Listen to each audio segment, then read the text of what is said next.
As I'm waiting for the rain to die down, I'll give you a few tips to travel in Peru.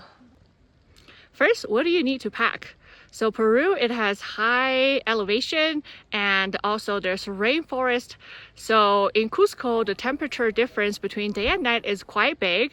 So make sure to pack like a bumble jacket, packable bumble jacket, bring a rain jacket, long pants, some shorts and short sleeves, quick dry clothes. So when you are hiking, your clothes can dry quickly. Sunscreen, sunglasses, good hiking shoes. I recommend trail runners or hiking boots.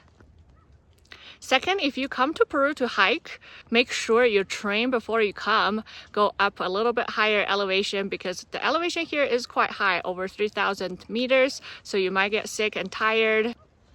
3, hotels and accommodations. Hotels and hostels here range from $10 to up. The sky is limit. However, for us, we stayed at hotels is around $20 per night for a room. A lot of the places does not have hot water, so make sure when you book a place that specifically says in the reviews that it has hot water. Now we'll talk about money exchange. It's pretty easy to change in little money exchange stores here in Cusco. And also you can get cash from Multi-Red ATM. That's the only ATM that does not charge foreigners a fee. So remember that. Definitely do not go to Scotiabank's ATM because apparently they charge 18% fees. Weather. In Cusco, it's mainly sunny during the day, so it can get really hot during the day and cold at night. And everywhere else in a valley or in any ruins or Machu Picchu, it might rain. And the rain forecast doesn't usually tell you when it rains, so make sure to pack your rain jacket with you at all times to prepare for the rain. Now we're talking about toilets and bathrooms. Make sure to bring some change because most of the public washrooms here charges you a money. More than half of the bathroom here does not have any toilet paper, so bring toilet paper and change with you for bathroom use. Now we're going to talk about how to get to places. You can most of the times use Uber to get around Cusco. However, I find the Uber is actually twice more expensive than InDrive. And InDrive, you have to pay cash, but you can set your rate at almost half of the price of Uber. Should you rent a car here? I did rent a car here, although do I regret it? A little bit, because the first day when I drive to the Rainbow Mountain, I actually crashed the first rental car that I had. When you think of Rainbow Mountain, it's a world-renowned place. I didn't think that the road would be really difficult to drive, but for the last 2 hours, it's extremely difficult. First, it was muddy next to a river with a cliff. That's where I slid on mud with my little Toyota Agaya car and then hit left side of the cliff. And luckily I was safe and I returned the car to the car rental place, and hopefully I'm sure my credit card will cover the damage of this rental car. And then, I learned my lesson. Definitely do not drive a car with summer tires on them. Definitely at least get a car with like mud grade tires. So the second day I drove a car with mud tires on them. It's a lot better.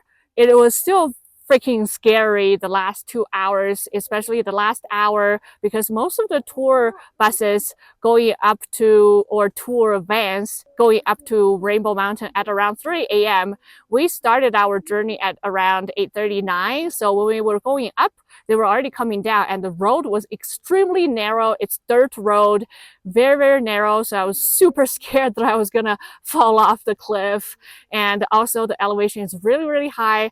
My hands were starting to getting a little bit tingling, numb, and I was wondering why. I thought it was just I was so nervous. And then later on when I was hiking up the Rainbow Mountain, I realized like, oh, okay, like it's actually really high elevation. That's why my hands are kind of numb. So I probably wouldn't recommend driving to Rainbow Mountain, even though I did it.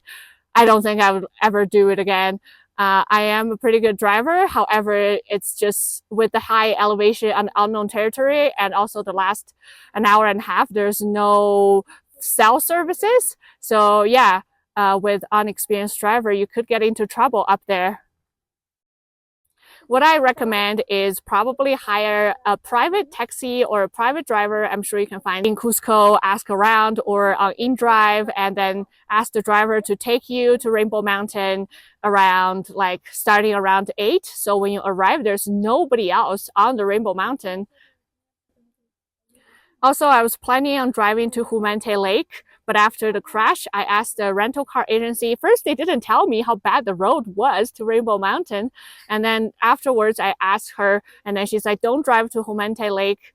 It's also very difficult to drive there. Apparently, there's mud, potholes, probably cliffy as well. So I'm not gonna go hike in Humante Lake on this trip because I'm with my mom. My mom is not into hiking, but next time I'll probably hire a private driver with me.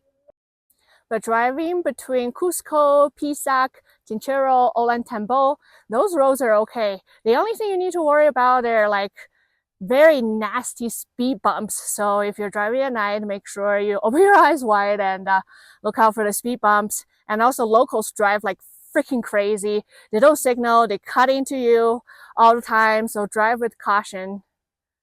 I like to drive around because it gives me a lot more freedom, and yeah, so I still does not regret renting a car, driving between the Secret Valley, visiting places like Ollantaytambo, Pisac, Chinchero. Thank you so much for watching this video, and I'll be posting more videos about traveling in Peru and Bolivia, like Machu Picchu, Rainbow Mountain, and Salt Flat, and all different kinds of itineraries.